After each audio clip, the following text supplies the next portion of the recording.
I just kind of want to do a review of this with that in the background. Just thought it'd be kind of fun. So The Falcon and the Winter Soldier is the second show to debut on Disney Plus from the Marvel Cinematic Universe. This time it revolves around Sam, who's the Falcon, and Bucky, who's the Winter Soldier. And they team up for their own little mission in this while dealing with some personal issues throughout. Now, when I heard that there was going to be a Falcon and Winter Soldier show, I wasn't too excited. I was kind of like waiting to see like what this show was going to do, like how they would team up, like how they would fit in with everything that's going on. It seemed like it was going to take place after Endgame, obviously. So, but I'm also really glad that I ended up watching this show. This show is actually really good, well, for the most part. Let's start with the good, obviously. The performances. Anthony Mackie as Falcon, or as you'll later see, Captain America. Yeah, there's going to be some spoilers here. It's been out for a while. As Falcon, he's really good as he, struggles with the idea that, like, he can be Captain America, and he doesn't want that responsibility for a while. And then he, like, learns about, the history of how, African Americans have been treated in this country. And by the end, when he's like giving that big speech to all the senators, it's also really fantastic as he's now the new Captain America. Sebastian Stan as Bucky, he's also really good as he's struggling with his PTSD and his little subplot involving the family member of someone he killed. That was also really good. That episode was pretty good overall. Episode 5, when they deal with those issues, that's really good.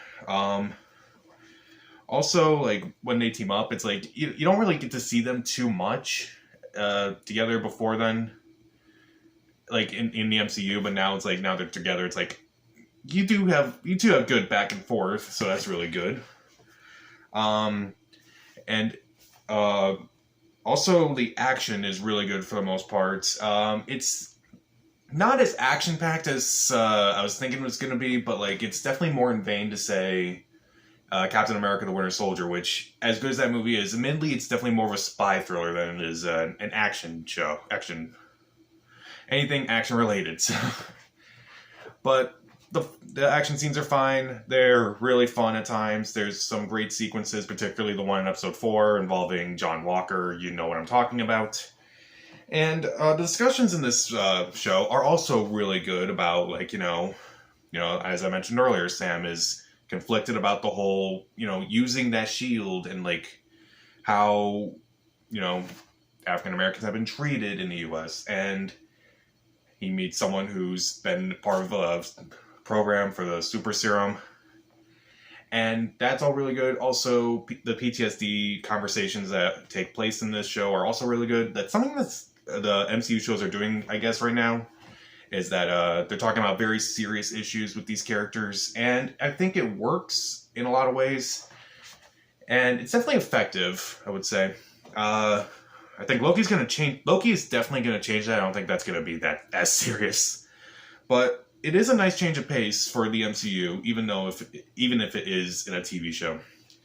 Now let's get to the bad. I kind of didn't like the cameos in the show, and what I mean by cameos is that there are no like blink and you miss cameos by any means, but there are some characters from the MCU who just randomly appear at times, and it feels like they don't really belong in this show whatsoever.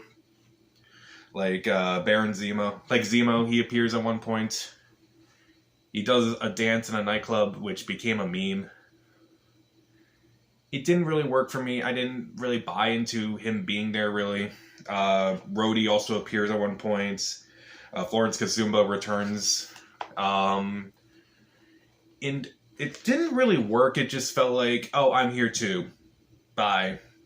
See you around. Good luck, guys. Also, Julia Louis-Dreyfus appears at one point, and while this is definitely a departure from what I usually see her in, it's still definitely weird to see her kind of take on a more serious, kind of a villainous role. It's kind of also a blink and you miss, because she mostly appears in episode 5 and a little bit in episode 6. So that's a problem. Also, it's way too short, surprisingly, for a show like this. This is a series that's only 6 episodes long, which the episodes are longer than something like WandaVision, but there's less episodes, so it kind of evens out for both of them. And I kind of wished it was longer, which I think that's kind of a good thing. I wish this was longer. I wish there was like, there was more between Bucky and Sam, and I wish that, you know, some things were kind of more in-depth a bit, like the Flag Smashers, that could have been dealt with more. You could have devolved into that more.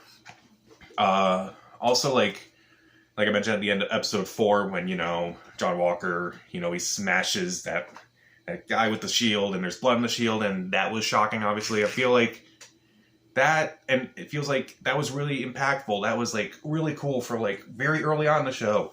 And then all of a sudden you realize, wait, there's 2 episodes left? Okay. And as far as, like, John Walker goes, the actor does a good job. He's fine. I'm not going to hate on him. A lot of people have, I guess because he has a shield.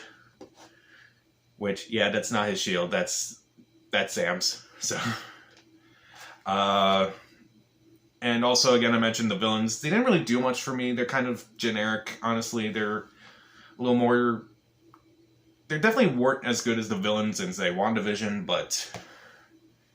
And I'm just using that as an example, because, you know, Marvel Cinematic Show, it just makes it easier. I feel like, in some ways, Falcon and Winter Soldier is definitely better than WandaVision, but, like, on the topic level and how they address it.